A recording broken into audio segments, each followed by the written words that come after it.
સાચો ગુનેગાર। અમેરિકામાં એક 15 વર્ષના છોકરાએ એક દુકાનમાંથી એક બ્રેડનું અને ચીઝનું પેકેટ ચોર્યું। એ બહાર નીકળે એ પહેલાં જ દુકાનદારે એનું એ કૃત્ય જોઈ લીધું। છોકરો ભાગવા ગયો, પરંતુ ગભરાટમાં એ એક કાચના શેલ્ફ સાથે અથડાયો।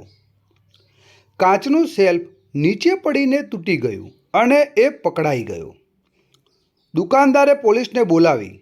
પોલીસ એને પકડીને લઈ ગઈ। કોર્ટમાં એનો કેસ શરૂ થયો। એને આરોપીના પાંજરામાં ઊભો રાખવામાં આવ્યો। તું કબૂલ કરે છે કે તે આ બ્રેડનું અને ચીઝનું પેકેટ ચોર્યું હતું?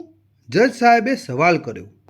જી સર, મેં એ બંને વસ્તુ ચોરી હતી, નીચા મસ્તકે અને ધ્રુજતા પગ સાથે એ છોકરાએ જવાબ આપ્યો। કેમ? તે ચોરી શા માટે કરી હતી? મારે એ બંને વસ્તુની જરૂર હતી, પેલો છોકરો હજુ નતમસ્તક રહીને જ જવાબ આપતો હતો। તું એ ખરીદીને પણ લઈ શકતો હતો, જજ સાહેબે કહ્યું। મારી પાસે પૈસા નહોતા, છોકરાએ જવાબ આપ્યો।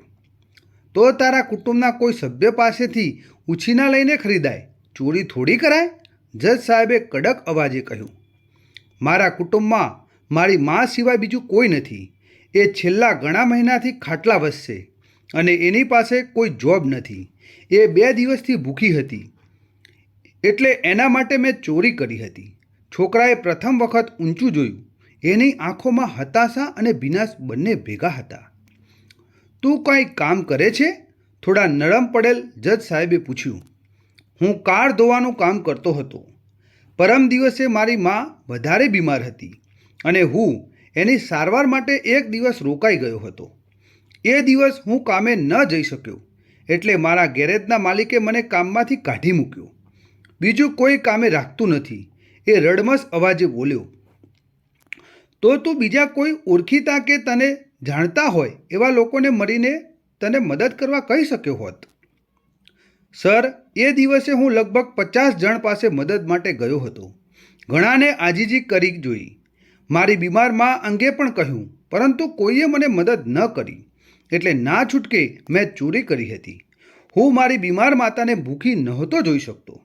હવે એની આંખોમાંથી ટપ ટપ ટપ કરતા આંસુ સરી પડ્યા। જજ સાહેબે અન્ય એક પણ સવાલ એને ન કર્યો।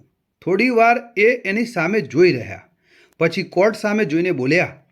ચોરી કરવી એ ખરેખર ખરાબ બાબત છે, અને એમાંય બ્રેડની ચોરી કરવી એ તો અત્યંત ખરાબ છે, પરંતુ એના માટે આપણે સૌ જવાબદાર છીએ। અહીં બેઠેલ મારા સહિત એકે એક વ્યક્તિ અને આપણો આખો સમાજ એને માટે ગુનેગાર છે। We all are guilty. આજે હું અહીં બેઠેલ મારા સહિત દરેક વ્યક્તિને $10નો દંડ કરું છું। અહીં હાજર કોઈ પણ વ્યક્તિ એ દંડ ચૂકવ્યા વિના નહીં જઈ શકે। એટલું કહીને એમણે સૌપ્રથમ પોતાના ખિસ્સામાંથી $10 કાઢીને ટેબલ પર મૂક્યા। આખી કોર્ટ આશ્ચર્યથી જોઈ રહી। જજ સાહેબે આગળ કહ્યું, એક ભૂખ્યા છોકરાને મદદ કરવાને બદલે પોલીસને બોલાવવા બદલ હું સ્ટોર માલિકને $1000નો દંડ કરું છું, અને જો સ્ટોર 24 કલાકમાં દંડની રકમ નહીં ચૂકવે તો કોર્ટ એ સ્ટોર બંધ કરવાનો આદેશ આપશે। જજ સાહેબ પાણી પીવા રોકાયા, પછી બોલ્યા, અને આ બધા ડોલર આ છોકરાને આપી દેવામાં આવે, અને સાથે એવું લખાણ પણ આપવામાં આવે કે અમે આ સમાજ અને આ કોર્ટ તારી માફી માંગીએ છીએ। કોર્ટ એડજર્ન થઈ।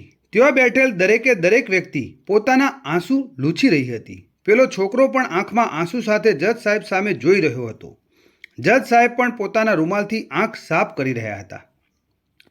ભારતીય મહાન અર્થશાસ્ત્રી અને મહાન સમ્રાટ ચંદ્રગુપ્ત મૌર્યના મહાન ગુરુ આચાર્ય ચાણક્યએ એક વખત કહ્યું હતું કે જો કોઈ ભૂખ્યો માણસ રોટીની ચોરી કરે તો એણે નહીં, આખા સમાજે શરમાવવું જોઈએ। મિત્રો, આ વાર્તા તમને કેવી લાગી? કમેન્ટ બોક્સમાં તમારા પ્રતિભાવ અવશ્ય આપજો। અને હા, આવી જ બીજી વાર્તાઓ મેળવવા માટે અને શિક્ષણને લગતા વિડીયો મેળવવા માટે અમારી આ ધ ટીચર ચેનલને ચોક્કસથી સબસ્ક્રાઈબ કરો। જો તમને વિડીયો ગમ્યો હોય તો વિડીયોને તમારા મિત્રો સાથે શેર કરો, અને હા, વિડીયોને લાઈક અને શેર કરવાનું ભૂલતા નહીં। ચેનલને ચોક્કસથી સબસ્ક્રાઈબ કરો. ફરી મળીશું આવતા વિડીયોમાં. ત્યાં સુધી હસતા રહો, ખુશ રહો, તંદુરસ્ત રહો અને જલસા કરો. Thank you very much.